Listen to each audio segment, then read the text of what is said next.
another job. Or again, like some of the players, Kenny played overseas, made some money, puts it in the bank, and then he's available to come down. Yeah.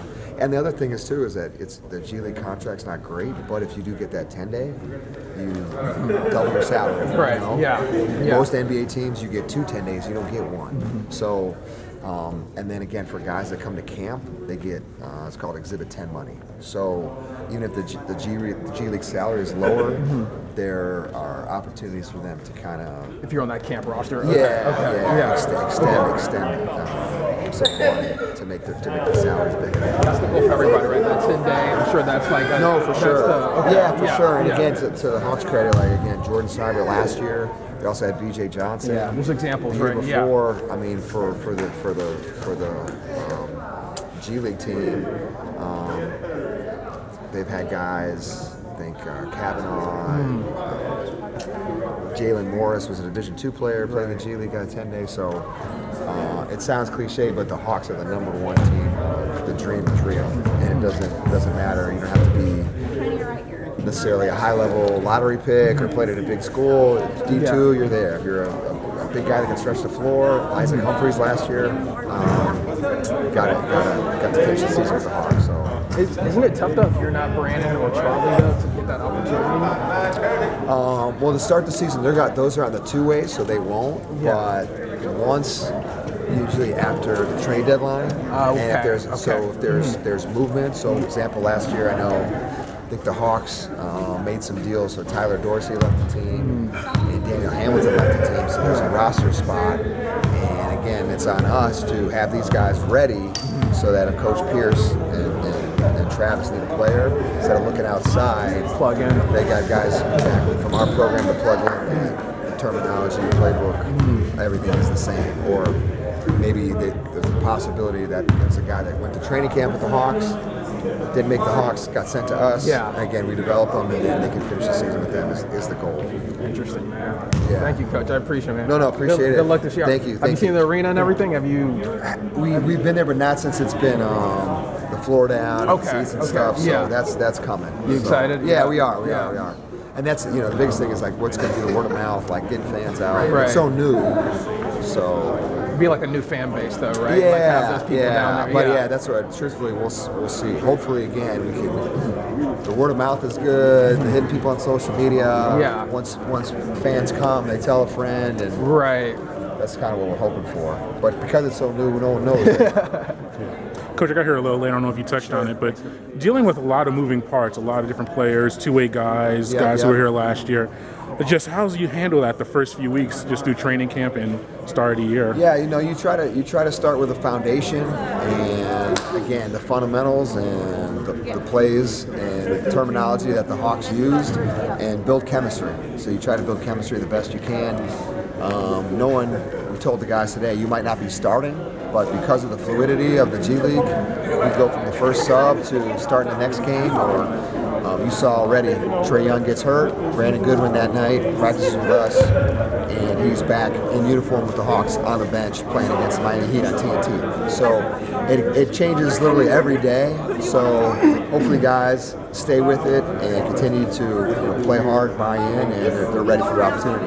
And how do you avoid guys, I won't say selfishness, that's the wrong word, but kind of looking out for themselves and dealing with that? And I say, you mentioned how do they stay committed to the team when they can be in so many different scenarios? I think players naturally, a lot of times, believe the more points they score, the better opportunity they have to get to the NBA. When really it's the opposite. NBA teams are looking for glue guys, chemistry guys that fit a need. Can they guard their position? Can they run a team? Can they rebound? So we tell them too, they're not looking for Harden and Westbrook, they're looking for guys to play with Harden and Westbrook. So it's sometimes if you're a scorer in college and you're used to getting baskets and used to having the ball in your hands and coming in, but again, painting the picture that, again, it's those glue guys that more likely get an opportunity to make an NBA roster. And what have you seen from Charlie Brown and Goodwin, guys who were able to go through the Atlanta Hawks training camp? And what have they brought to you so far just through these first few days seeing them? Yeah, I mean, Charlie's really grew from where he started, undrafted, coming in, being with the Hawks Summer League team. Had a great summer, had a great fall. Now he's in here, but what he brings on the floor. He's great in the open floor, active defender, long arms, can score in multiple ways. And again, his personality, his energy, he's grown every day. Brandon seems like a veteran on this thing because, again, he played with the Denver Nuggets last year, finished the season with them, went through Summer League with the Nuggets, but he comes in with a calm demeanor, is the point guard, our quarterback on the floor, extension of the coaching staff, runs the team, a great on-ball defender. So both of those guys have bought in, but nothing but great leaders, and we're all excited about getting the season started with them.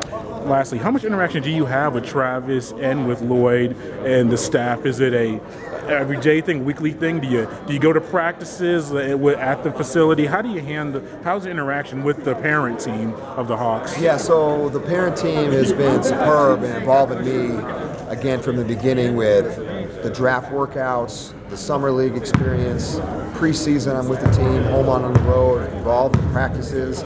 Now, as we get ready for our season, again, we'll have go-betweens or intermediates. So Lloyd and Travis are 100% invested into the Hawks season, and now I'm 100% invested into the Skyhawks season. So there's going to be emails, there's going to be texts, but again, we'll have infrastructure going up the totem pole to keep guys involved. And then again, it's fluid, it's going to change if players from the Hawks get assigned to us, and again, if players from our team go back up to the parent club. But again, it changes constantly, but everyone's on the same page, and both are heavily involved with the success of the team. Actually, this will be the last thing. I guess see statistics, if it's fluid, but usually 30 to 40% of the league at one point will have G League experience. Right. From your perspective, what is that? What do the fans kind of just talk about that process? Because everyone looks at lottery picks and Sure. the All Stars and the Hall of Famers, but the majority of the league is kind of in that level of the G League and had to work their way up. Yeah, I think the most prime example, Toronto Raptors win a championship. Siakam is a guy that played in the G League, won a championship for Jerry Stackhouse with the 905. Now he gets a max deal contract. He's in the starting lineup. Fred VanVleet, another guy, came up through the G League, helped them win a championship, gets seasoned. So both of those guys were in a 7-man rotation on a championship team, built their confidence and their playing style through the G League. So again, that's a prime example of guys playing on that level and then helping a playoff team and then ultimately get to a championship. But again, because of the NBA's involvement of committing to the two-way contracts, of helping us with travel and funding and using this as, again, the development minor league team of the NBA. And for fans to be able to see that, now they can go back and say, I saw this player when he started in the G League before he became this guy. Before he was Siakam, who we know now, I saw him play in College Park in a G League game. And, I heard stories when I was in Greensboro about how Derek Jeter was shortstop for the Greensboro Grasshoppers. And then again, not every example is going to be that extreme, but you can see a Hall of Fame shortstop player coming up the grassroots. So it's going to be exciting, I think, for the fans.